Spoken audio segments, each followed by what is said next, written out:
Hello everyone, welcome back to an amazing episode of BEC Talks. My name is Prince Khan and I'm the supervisor of the Brampton Entrepreneur Center / co-working space located out of 41 George Street down in downtown Brampton.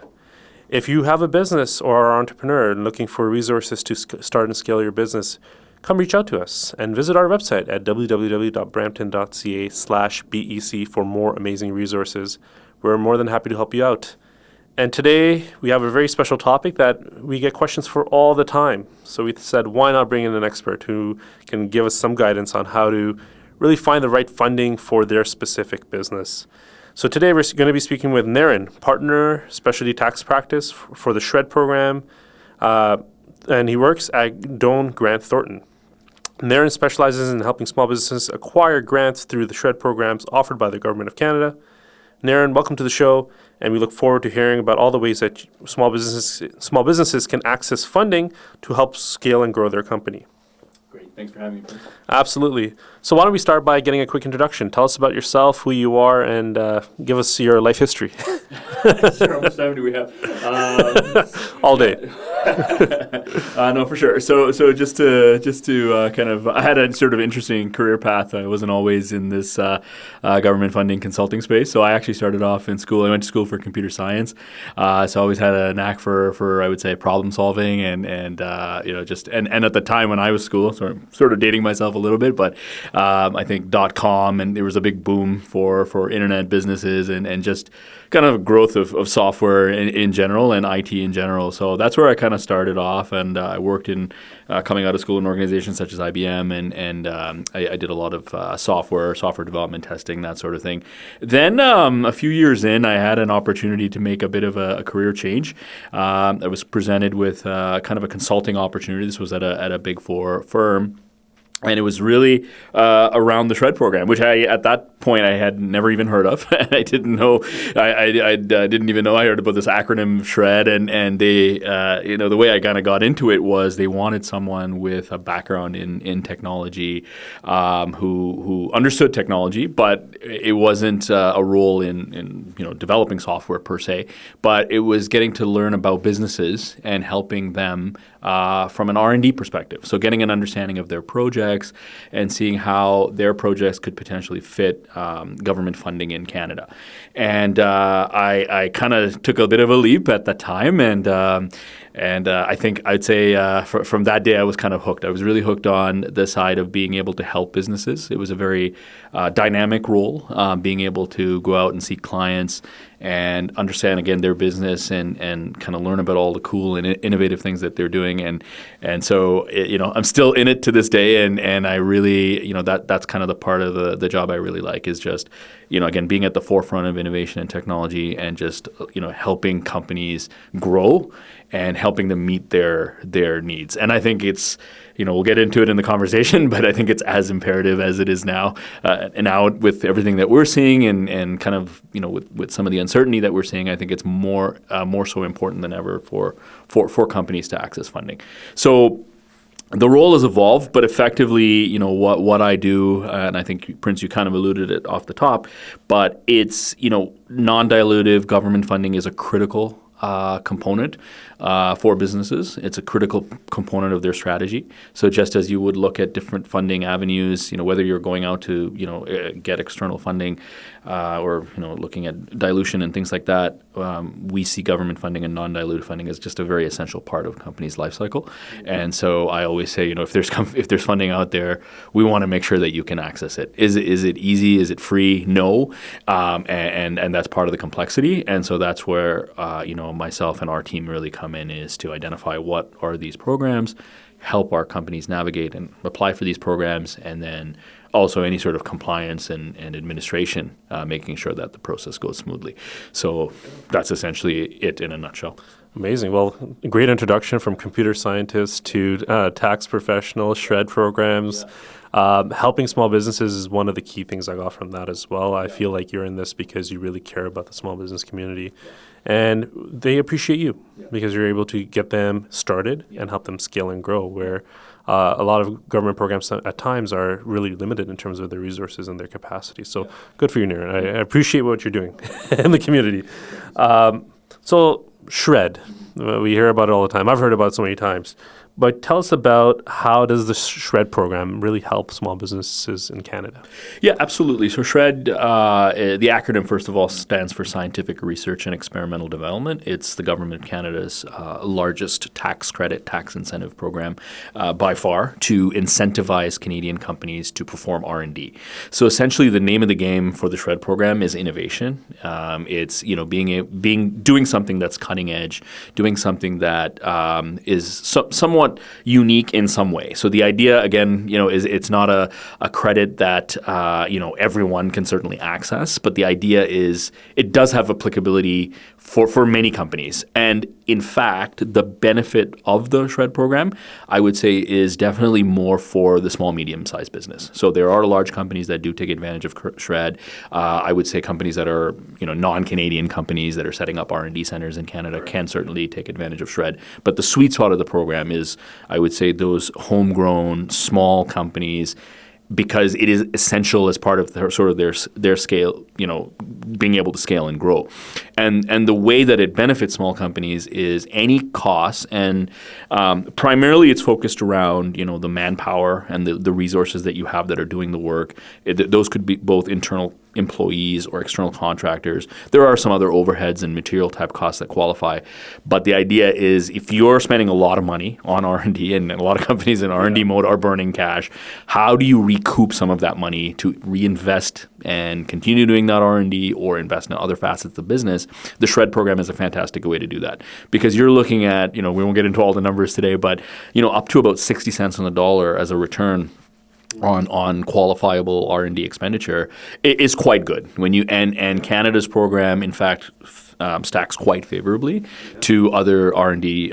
We get involved in some other programs around the world, but it compares very favorably to those other programs. So the idea is if you're investing, you're doing something that qualifies, you should be taking advantage of the program to, again, recoup some of that money that you're spending. R&D is expensive, as we know, and especially in Canada.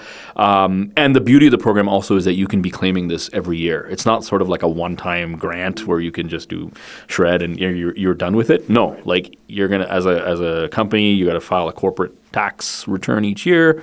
As part of that, you can put in a SR&ED application, and as long as you're doing work that's eligible and you're incurring those costs, you can be claiming. And it's a very much so a direct benefit, a cash refundable benefit for small businesses. Innovation isn't cheap. So as companies find out the hard way sometimes. Yeah, so the government having a program like this specifically to help those researchers really create groundbreaking innovation within our community is so essential, and I'm so happy to hear that the government is doing something about that.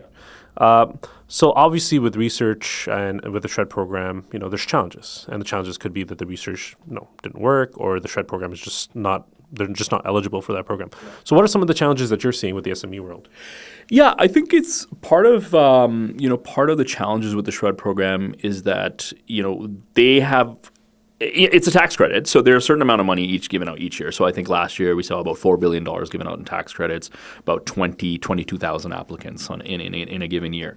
That said, they have to make sure that the money is being allocated properly, right? So they have to make sure that it's deserving companies that are getting the funding. And as you can imagine, there are a lot of companies doing R&D in a lot of different sectors. It's one program, but has to work across all of these industries.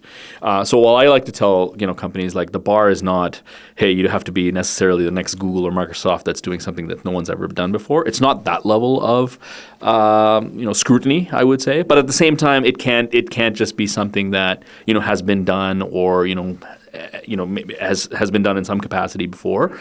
So I like to use the analogy sometimes of like a toolbox. So like in your house, like if something goes wrong, what you're going to do is go to your toolbox, see if you have a tool that can fix that problem. Yeah. If you do, and you can readily solve that problem with sort of known techniques, it's probably not SR&ED. But if you can say, hey, like, we have this problem and I don't really have a way to solve this problem, so what do I have to do? I have to go out and do some research. I have to go find a new tool, right? Or find another way of doing this. It doesn't have to be entirely new thing, but there has to be some newness or something innovative about what you're doing, even incrementally. So the challenge really comes in is, first of all, do you fit that criteria, first of all? So are you doing something that is cutting edge enough to meet the criteria? And then the second part of that is, making sure you're compliant. So the idea is if you undertake the program, and like I mentioned, there's a certain amount of money given out each year, there is sort of a review and compliance process. And so a big part of that process is making sure that you're tracking and documenting things properly. So it's not enough just to say, hey, like we developed this cool technology.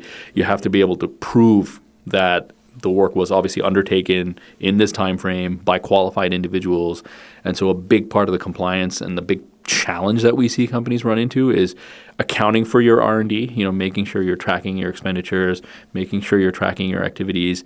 Because again, you could be doing something that's really great, but if you sort of can't prove that you've done that under a government program, it's all about checks and balances. It's all about making sure that you are properly maintaining these types of records. That's really important. From what I know is they ask a lot of questions. I helped a client once years ago as a part of my master's, and it was all about helping them get funding for their hydroponic system. Right.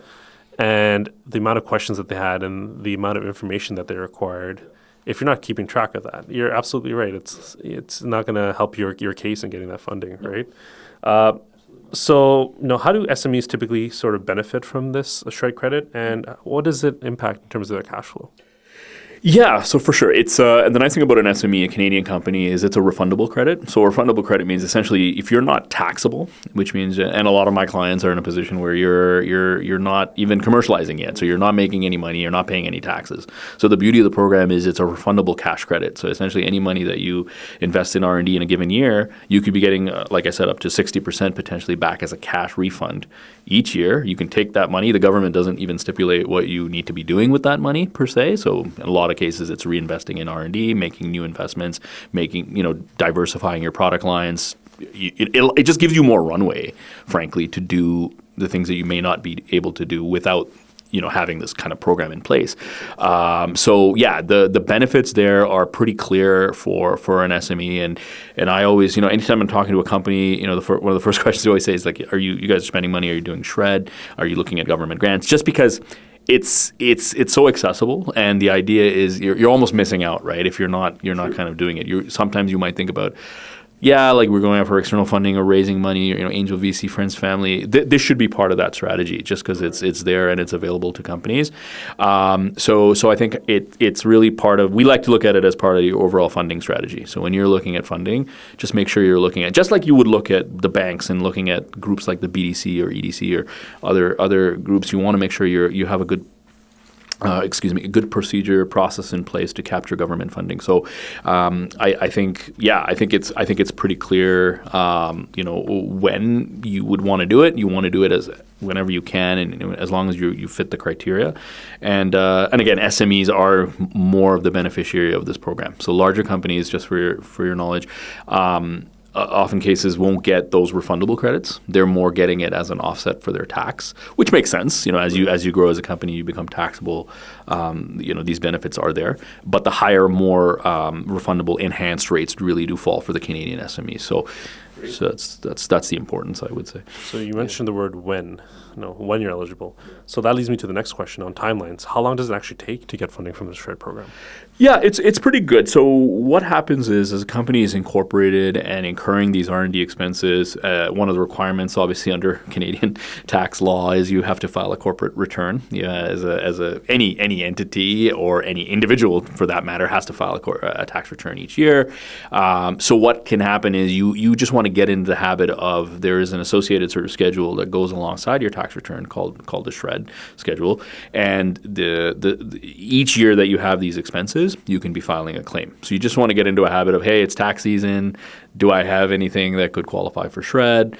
So as a business, you want to think about SR&ED at the same time as your tax return. The process can take a bit of time to put together. So it's not just checking off boxes or anything. That it's a more involved process.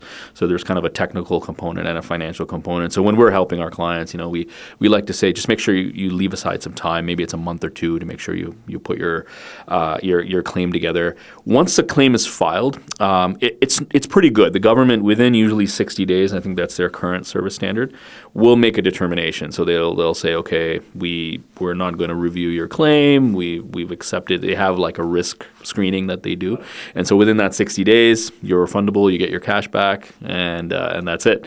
However, obviously, if they do decide to review or do an audit of your claim, it can tack on a number of months, I would say. So just like anything with the government, there is a process that can kind of slow things down. Now, they don't have the ability to audit everybody on a given year. When you think about 20,000 applications, and you think about the government's pool of employees and how resource constrained they would be.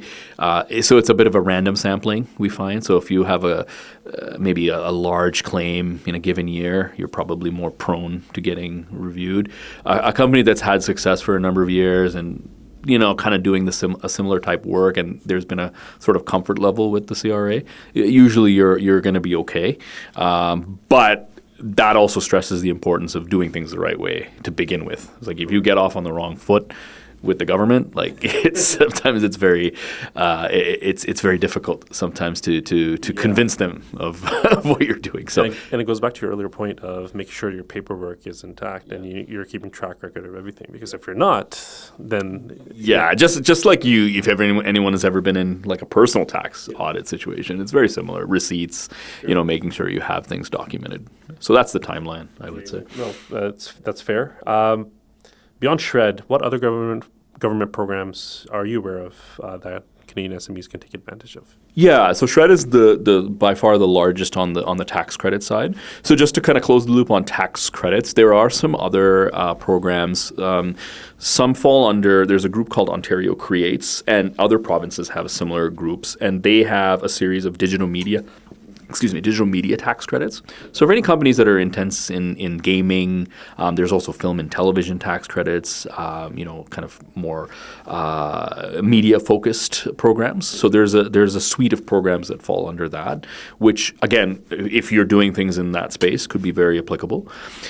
Very recently, the government also just announced some clean tech credits. And obviously, green energy, carbon capture, clean energy, like very, very important for sustainability and what we want to see as a society going forward. So it was really nice to see that they had announced some recent credits from that perspective. They're actually nice because they're sort of a complement to SR&ED. So they're more around things that SR&ED doesn't cover, like equipment costs. So if you're investing in some capital equipment from a green energy, clean energy perspective, these are some very new tax credits that have been rolled out. So we're starting to get into those as well. On the other side of government funding, everything that I've talked about so far, tax credits means you spend money and then you get money back. There's also direct funding. So government grants, more traditional government grants would be before you start a project, you want to go and see if there's some government funding that will help you in advance. So this is, it's different categories, but typically what we see is there's grants for hiring, training, again, innovation. So similar to SR&ED, but more on the direct funding side, and then market expansion. So, and then just to highlight a few of those programs, people may be familiar with programs like IRAP. So IRAP is a NRC administered grant, very similar to SR&ED in that it promotes innovation and job growth. It goes a little bit further, I would say. So SR&ED is very, very focused on research and development.